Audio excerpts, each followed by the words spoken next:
안녕하세요. 뷰가든입니다. 추석 명절과 여러 가지 일들로 2주 만에 영상을 올리게 됐어요. 추석 전엔 아침 저녁 기온이 좀 떨어지길래 가을이 왔나 보다 생각을 하고 물주기 패턴을 살짝 바꿔줬었거든요. 그런데 다시 한낮 온도가 30도를 왔다 갔다 했잖아요. 그 바람에 더운 여름 잘 버티던 제라늄이 무름으로 순식간에 한 10개 정도가 초록별로 가버렸어요.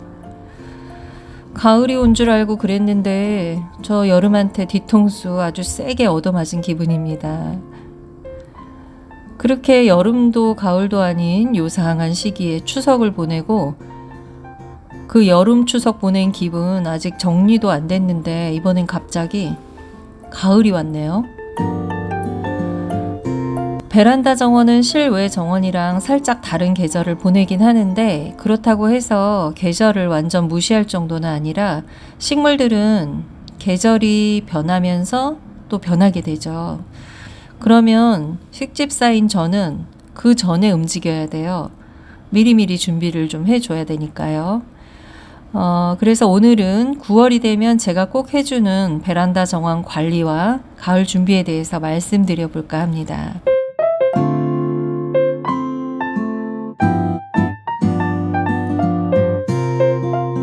계절이 바뀔 때마다 매번 해주는 일은 식물 선반 자리 이동이에요. 일조량이 달라지면서 빛이 들어오는 자리도 달라지기 때문에 식물 선반 자리를 이동해주고 그러면서 식물 자리도 또 바꿔주게 됩니다. 저희 베란다 정원은 남향이라서 9월에 접어들면서 베란다로 들어오는 빛의 양이 점점 많아지고 있어요. 기본적으로 오전엔 베란다 바깥쪽이 햇빛 명당 자리가 되고 오후에는 또 베란다 안쪽 지는 해가 들어오더라고요. 특히 동쪽에 있는 안방 쪽의 베란다는 오전에 해가 제일 많이 베란다 바깥쪽에 들고 또 오후에는 지는 해가 베란다 안쪽으로 아주 멋지게 들어오더라고요. 거기다가 거실 쪽 베란다는 길기 때문에 반반으로 나뉘어서 각각 해가 들어오는 시간이 또 달라져요. 굉장히 복잡한 것 같은데 패턴을 기억하게 되면 아주 자연스럽게 알게 되더라고요. 그렇게 바뀌는 일조량 또 계절에 따라서 식물 선반의 위치와 식물의 위치를 바꿔주게 되는 거죠. 여름에 따가운 햇살 싫어하던 식물들도 가을에 포근하면서 따뜻한 햇살은 좋아하기 때문에 또 자리 이동해 주는 게 좋습니다. 지금 들어오는 햇빛들은 식물한테 좋은 영향을 미치기 때문에 한 줄기라도 놓치면 정말 아깝거든요. 요즘 해가 들어오는 시간과 지는 시간은 변화가 아주 확실하게 눈에 보이고 있어요. 해가 조금만 들어오던 여름과는 완전 다르죠. 그래서 이케아 레르베리 4단 선반을 거실 쪽 베란다 바깥으로 옮기고 꽃필 준비가 된 식물을 중심으로 해서 배치를 해줍니다. 주로 제라늄이랑 삭소롬을 배치하게 되는데요. 일단은 가을, 겨울, 봄까지는 거실 쪽 바깥 베란다 선반에는 주로 제라늄을 배치합니다. 햇빛이랑 바람 충분히 받게 해줘야 꽃을 풍성하게 피우기 때문에 제라늄은 베란다 바깥쪽에 배치를 하게 돼요. 사랑초도 꽃을 한창 피울 때는 제라늄 선반 맨 위에서 지내게 되는데 지금 사랑초들이 막 깨어나기 시작했거든요. 지금은 베란다 끝베란다 쪽에 있는데 그쪽도 일조량이 충분하기 때문에 잎이 좀 무성해지고 꽃 피기 전까지는 끝베란다에 그냥 놔둘 생각이에요. 꽃이 피면 감상하기 좋게 거실 베란다 제라늄 선반 맨 위로 데려올 거예요. 그리고 삭소롬은 여름 한철을 베란다 안쪽에서 간접강으로 보냈기 때문에 지금부터는 안방 베란다 바깥쪽으로 옮겨서 해를 충분히 보게 해줄 거예요. 그래야 꽃눈 많이 만들어서 보라 나비떼를 볼 수 있거든요.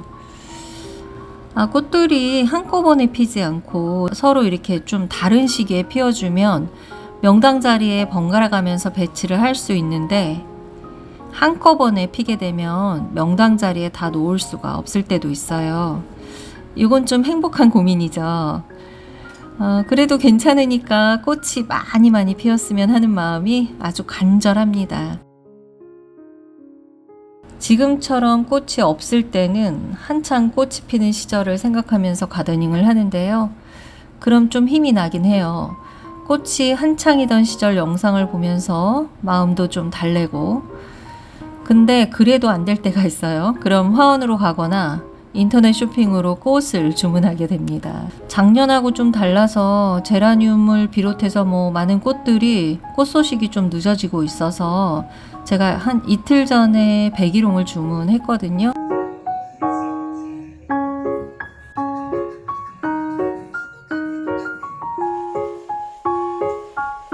그래도 이런 시기에 저를 위로해주는 초록식물에 대한 고마움을 잊으면 안 되겠죠.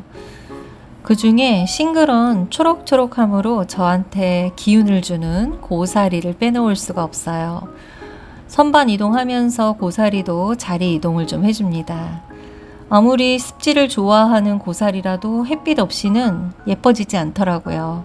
그래서 돌아가면서 햇빛 자리로 바꿔주고 있습니다. 고사리를 키우게 된 계기는 아디안텀이었어요. 하늘하늘 바람에 흔들리는 자태, 도도한 아주 까만 줄기, 미니 은행잎 같은 귀여운 잎. 아마 한 번도 안 키워본 식집사는 있어도 한 번만 키워본 식집사는 없을 거라고 생각합니다. 이렇게 아디안텀은 저를 고사리 세계로 인도를 했는데요. 이 블루 위에 하얀 가루를 뒤집어 쓴 것 같은 화이트 블루 색감의 신비로운 블루스타펀 고사리는 초보분들한테 추천해 봅니다. 너무 잘 크거든요. 잎도 두껍고 모양은 환경에 따라 조금씩 다른데 어떤 모양이든 멋지더라고요. 특히 색감이 독특해서 질리지가 않아요. 그런데 제가 키워보니까 약간 과습에 약한 것 같아요. 물을 좀 많이 줬다 싶을 때는 잎 끝이 까매지더라고요. 그래서 요것만 좀 주의해 주시면 될 것 같아요. 주먹진 아기손 같은 새싹 나올 때 이때를 놓치시면 안 돼요. 너무 귀엽거든요.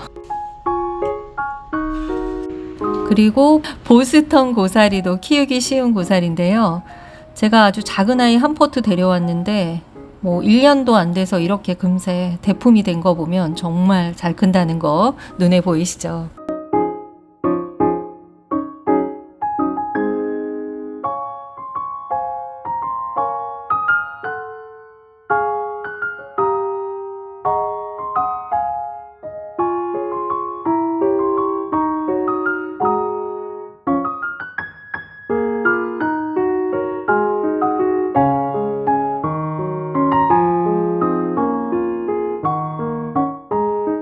다음은 잎이 멋진 관엽이들 자리 좀 배치해 볼까요? 그동안 더운 여름 나느라고 에어컨 바람 시원한 거실에서 보낸 아이들이라 아침 저녁 시원해진 요즘이 베란다에 나오기 좋은 시기인 것 같아요. 자리 때문이기도 해서 관엽이들이 햇빛을 볼 수 있는 시기가 보면 봄하고 가을인 것 같아요. 겨울에도 가끔 햇빛 보여주려고 데리고 나오기는 하는데 또 봄, 가을에는 꾸준히 베란다에 내놔도 별탈이 없기 때문에 요즘이 관엽이들 햇빛 보기에 딱 좋은 때인 것 같아요. 무던하게 또 여름 나중 고마운 애들이니까 더 추워지기 전에 햇빛을 최대한 보여줘야겠어요. 그 관엽이들 중에서도 햇빛을 꼭 필요로 하는 아이들 위주로 먼저 자리를 잡아주고요. 그 다음에 차례대로 배치를 해주는데 무늬가 좀 있는 아이들이 무늬를 유지하기 위해서 빛이 좀 많이 들어오는 곳에 놓고 싱고니움 종류를 햇빛 일렬 자리에 놓고 또 오리발 시계초도 무늬가 있긴 한데 잎이 너무 얇아서 햇빛을 그냥 잠깐만 보여줍니다. 그리고 물은 좋아하지만 빨리 물을 말려서 과습이 안 되게 해줘야 되는 스파티필름이랑 호멜로메나 루베센스도 햇빛이랑 바람 잘 드는 곳에 배치를 해주고요. 이렇게 배치하다 보면 자리가 모자라죠.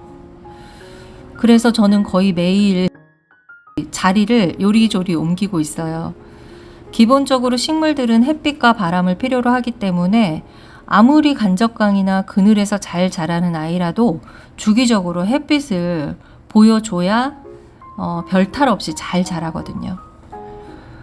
자주 자리를 이동하면 힘들 것 같지만 저처럼 실증을 좀 잘 느끼는 식집사라면 자리 배치 바꾸는 걸 좀 즐기게 돼요. 그래서 그렇게 힘들진 않아요.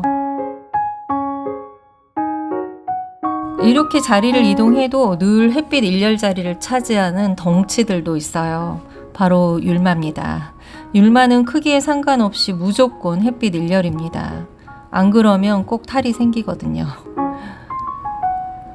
아라우카리아나 파키라 같은 덩치 큰 아이들은 가끔 해를 보여주면 되니까 그나마 다행이고요.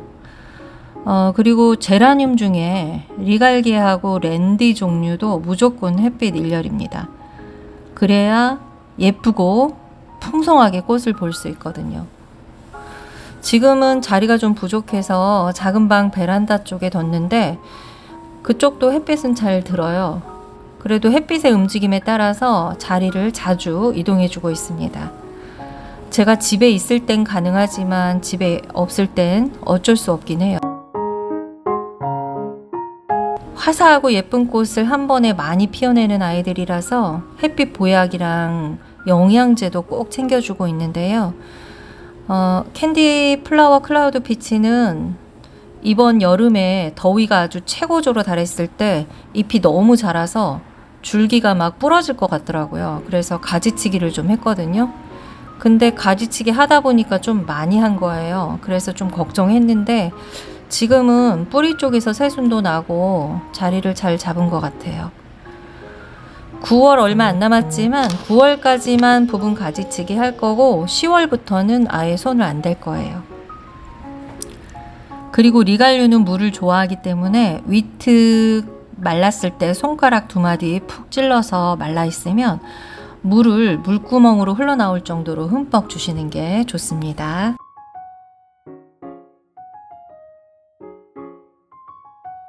오늘은 초가을을 맞아서 식물 선반 이동과 식물 자리 배치에 대해 말씀드려 봤는데 도움이 되셨을지 모르겠네요. 늘 말씀드리지만 저희 뷰가드는 남향이라는 점 기억해 주시고요. 가을맞이 준비랑 정리하실 때 참고해 주세요. 농작물은 농부의 발걸음 소리를 듣고 자란다는 말처럼 저의 식물들은 저의 발걸음 소리를 들으면서 하루하루 자라고 버티고 있는 거겠죠. 가끔 힘들 때도 있지만 그럴 땐 제 발걸음 소리를 기다리는 식물들을 생각해요. 그러면 움직일 힘이 나는 것 같더라고요. 오늘도 총총총 베란다를 왔다 갔다 하면서 행복한 식집사였습니다. 영상 시청해 주셔서 너무나 감사드리고요. 다음 영상은 꽃 소식과 함께 찾아뵙길 간절히 바라봅니다. 행복한 가드닝 하시고요. 다음 주에 또 봬요.